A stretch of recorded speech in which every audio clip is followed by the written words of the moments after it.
On my mama, on my hood, I look fly, I look good. Touch my swag, this shit cool. I look fly, I look good. Hey everybody, what's up? It's your girl Bounty Blue and I am back for the Love and Hip Hop Hollywood reunion part 1. Okay, hopefully this will not be a long review, you guys, because it wasn't really that much that happened. It was an entertaining enough reunion, but you know, I just hate to rehash certain storylines because we've seen so much of it on social media, like Milan and Miles and Amber. We've seen that play out on social media. They're not together anymore. They can't stand each other. They got into an altercation at some point, but I don't feel the need to rehash their scene because we already know what's going on with them.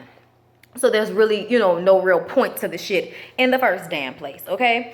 So we're gonna leave them out. Nothing really happened with Brandy and Max except for the fact that, you know, we talked about the ring situation in which we find out that Shonda and Willie don't wear rings either. And the only reason I'm bringing this up is because I don't know about everybody else, but I don't take it off. Since he gave it to me, I don't take it off. I look at it endearingly every day. It is a reminder that the man that I am in love with is in love with me as well, okay? And when we get married, he'll have a ring and I'll have another ring on top of this ring, okay? All that means is for everybody to know I am married. I have a husband, okay, when we get married. But right now I have a fiance, and vice versa for him. So everybody can know. I don't give a fuck whether a ring, you know, the ring draws honey bees. Like, I don't give a fuck whether it's causing you to get stung. I don't care whether it attracts mosquitoes. When we get married, this band is a sign of the commitment to everybody. And it is up to the people that are in the commitment to respect it, okay? So I don't give a fuck what these other females are doing, Shonda and Lil B. I don't give a fuck what they doing. Y'all sound, well, not you, Lil B, but Shonda, you sound dumb as fuck. Talking about we don't even wear rings.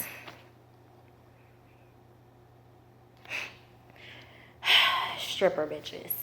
Anyway, shout out to the stripper bitches. Anyway, y'all, look, I just do not have time for the fuck shit. So let's start with Princess and Ray J. Basically, we talk about the fact that they are still engaged with one another, as we found out on social media. They rehashed the situation in New Orleans when Princess got arrested. And Tiara said and put it out there that she thinks that Ray J leaked the story. And he's sitting up there talking about, why would I leak negative stories about myself? Ray J, nigga, please. Yes, you leaked it. You do have TMZ on speed dial because we find out shit about you like somebody cares. So as far as I'm concerned, nigga, I know you think everybody care about what's going on with you because you made that comment to TT about how don't be mad because they care about what I'm doing and don't care about what you doing. Ray J, if you weren't on this show, I wouldn't give a fuck. I honestly don't give a fuck either way. And when we were hearing shit about you and Princess before y'all were on this show, I didn't give a fuck then either. So I don't I don't exactly know who you think cares, but if they weren't putting the shit on the blogs, I wouldn't be looking for it. I could care less, okay? Ray J says that TT still wants the D, all right? And I believe that's exactly what was going on, as we've previously discussed with this whole, you know, triangle between Princess, Tiara, and Ray J. Ray J's a bitch as always. Princess is smart, but not that smart. You know what I'm saying? Like, not that smart. Smart enough to keep getting ballers, but not smart enough to pick a baller that's going to show her some respect in public and not get her ass arrested. Excuse me? I don't give a fuck if he had a charge or not. You don't let your old lady go to jail over some fuck shit that you did because you ain't want to bring her soul food back in time. Bitch, you're stupid. I would have went with him. I would have ordered the shit. There's no way I'm letting that nigga walk down Bourbon Street without, you know what I'm saying, trying to bring me some fucking food, talking about he want to meet somebody. What? Okay? No. Ray J's a fucking idiot.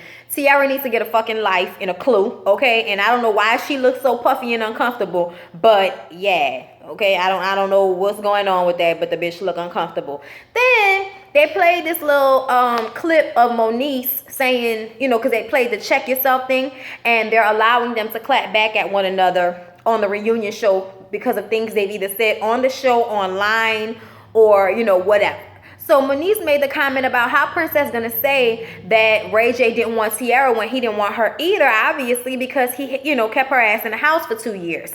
And I'm like, that doesn't mean he doesn't want her. That just means he doesn't want anybody else to have her, and he wants to make sure she doesn't know what the fuck he's doing. That's what that's about, Moniece. So go sit your ass down somewhere. You always want to be so fucking involved. You like I hate to say it, but you and Lil B have a lot of things in common with the way y'all like to insert yourself in other people fucked up situations when you got shit that you need to be worrying about your goddamn self, okay? I'm not gonna keep going back and forth about the baby thing because I think Moniece is trying to be a better mother, okay? And I see her trying to put forth that effort as far as I'm concerned with Fizz and all of that, you know what I'm saying? So I'm not about to pick on Moniece about that shit.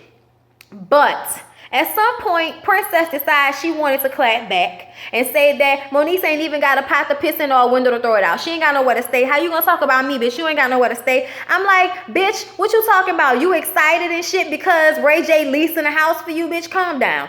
But you know, whatever, okay? Well, Moniece got upset and decided to walk off stage because she was about to flip the fuck out. So she walked off the stage to go have her moment to calm down. And Rich took this opportunity to jump on Ray J a little bit because Ray J was like, you know what I'm saying? You can't be, what Moniece like to do is she like to pick on people, but she ain't gonna pick on people, you know, who she know gonna get with her. Like basically saying that because Princess got hands, Moniece ain't really gonna try to fuck with her. I'm like, that's total fucking bullshit. Them hoes done almost got into a fight I don't know how many times. If it wasn't for security, they probably would have already boxed it out. So I don't agree with that at all. And I'm glad that Rich told Ray J to have a fucking seat and how we ain't gonna have this bitch assness. We may not be together, nigga, but you ain't about to sit up here and make lies about her. She got a place to stay. And as long as I'm around this motherfucker, she have a place to stay.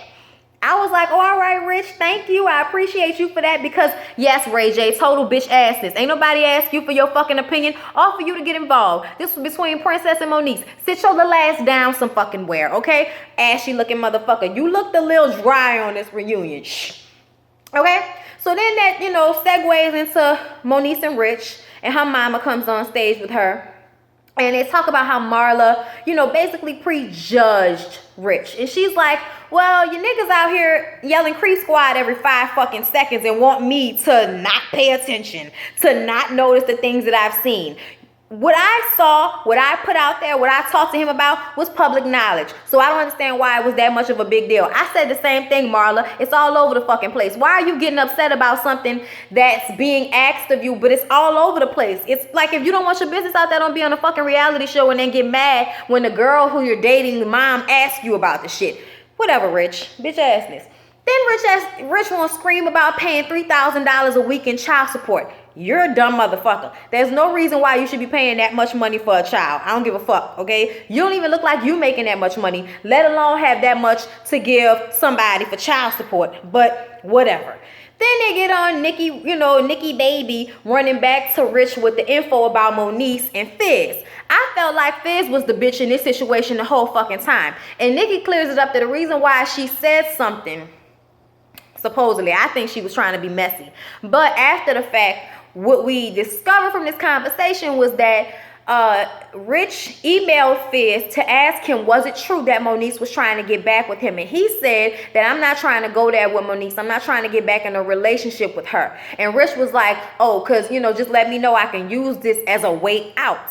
And Rich said, I don't need no fucking way out of no relationship, first of all. So I don't know if maybe because it was an email, the context was misconstrued of what Rich was saying. But Rich was saying he don't need no help to break up with no bitch, okay? And then, you know, Moniece starts going off about people judging her and crying. And I'm like, once again, bitch, trying to make people have sympathy for you and forget who it's really about at the end of the day, which is your fucking baby, okay? I felt like she did what she been doing all season, trying to make this shit about her. But right now, we actually are talking about her.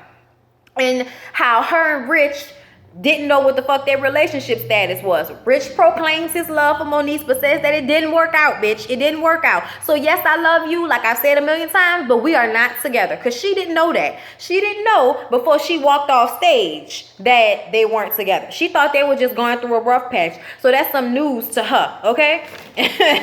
I'm like, oh, all right. And Nikki told Fizz that he should have been trying to protect Moniece, and he should have told Moniece about what Rich said in that email. And I agree, okay? Even though I'm not always on Nikki Baby's side, for the most part, I like Nikki, okay? Because Nikki be saying shit sometimes that makes sense to me, and she knows how to clean it up and class it up and not get into it with people all the fucking time. And I can appreciate that about her, even though I look at you and see nothing but plastic, and it annoys me because I feel like if you still had some type of flaw, you know, on your face, some type of normalcy, you would be so much prettier. And it's just annoying. It's really annoying. So then we get to Fizz, Nikki, and Kamaya, because I told y'all I'm not going through all of that with Miles and Milan and Amber and Brandy and Max. So Fizz apologized to Kamaya for calling her appetizer because that shit was disrespectful. And Nikki agrees that shit was disrespectful, even though ain't nobody calling Nikki baby, no appetizer. And I'm like, bitch, you like a burger from fucking McDonald's. It don't ever break down. It's not biodegradable. That shit don't go bad. It stay fresh forever, but not really. Because it stay in your digestive tract for thousands of years. Okay, bitch, you are preservative. Okay, that's how I look at her. So then Fizz decides to rectify this whole situation with Kamaya and say that the reason why she was at his place was not because they were beginning a relationship, but because she was having issues at her house and needed some way, somewhere to go, a safe haven. And he gave that to her with his place while he was out of town. She says that obviously there was a misunderstanding. And I feel like there was a misunderstanding too, because I ain't get that safe haven shit until just now in this reunion. When I watched that shit when it happened the first couple of episodes, I thought I understood what was happening. And that is, your crazy ass is sitting up there acting like you her old man, but then acting like you're not her old man when y'all talk about it. I don't know, but I just know that Fizz aggravates me and he acts like a female sometimes, and I think it's because of the curls. Stop letting your fucking soul glow so much, nigga. Pull it back, okay? Pull it the fuck back. All right? Then Nikki gets into how her and Fizz's relationship hasn't been as thick as it could have been because she's been going through it because she just recently lost her brother, and she starts to tear up and cry. And here come raggedy ass Lil B. Bitch, what the fuck with the dress? You too little for that shit. You are this big, bitch. You as big as my pinky finger and got that big long ass dress on, bitch. You was wrong for that and the hair, bitch. You was wrong for all of that. But you especially wrong for not having enough of a storyline yourself to keep inserting yourself in everybody else's storyline. She gonna jump on stage and go hug Nikki. Nikki had to tell her, bitch, go sit your ass down. I'm all right. I'm going in the back to have a moment. Okay? She was being comforted already, Lil B. She didn't need your help. Like, I don't know what the fuck wrong with Lil B, but she works on my nerves. Turn up. I'm like, bitch, if you don't stop acting like Whitney Houston, you know what I'm saying? Like, just with the tad bit of extra, but it seems so not genuine like it did with Whitney. It's annoying. But I do see the mannerisms, bitch. I sure do. Then we get back on Moniece somehow, and Moniece says that her parents weren't going to help her with her baby. And while off stage, Amber, Lil B, and Shonda are all saying, why would they? You had the baby, which was real shit, okay? Amber was the only one that I felt like was on a cool level with the shit. But Lil B is always grandstanding and trying to make a fucking statement and trying to make it about her, and she annoyed the fuck out of me. I wanted somebody to take her ass backstage and sit her the fuck down. I want somebody to put her on downers. I want somebody to give her a drink and have her have several fucking seats. I want her off this fucking show, okay? She is annoying in a way that I can't deal with right now, okay? Because it was just very aggravating, because you can see, I don't know about everybody else, but I felt like Moniece probably felt really attacked. Moniece probably felt like some type of way because she was straight-faced and crying, and I felt that real emotion was happening right there, okay? Regardless of how full of shit she may be, I still felt like her emotions were real at that moment, and I felt like she felt ganged up on. And she said, she told them, look, I don't know why the fuck y'all talking to me about motherhood. My child ain't y'all child, so y'all ain't got to worry about that. And then, when she said, I don't know why y'all talking to me, Shonda and Lil B got upset and started going off because it's about the child, bitch. I don't care if I ain't got no money. If I got one toe, it's about my child. And it's like, Lil B. Lil fucking B. If it's about your child, I'm gonna need for you to not get arrested because you have a child. Go sit your fucking ass down somewhere. She just do too much. And Shonda popped up too, and I'm like, bitch, you need to go find out why you and your husband don't wear rings. That's what you need to go do. Okay, why you in such a fucking hurry to go pop back on a stripper pole instead of sitting your ass at home and waiting on Willie to come through like you know he was gonna do. Okay?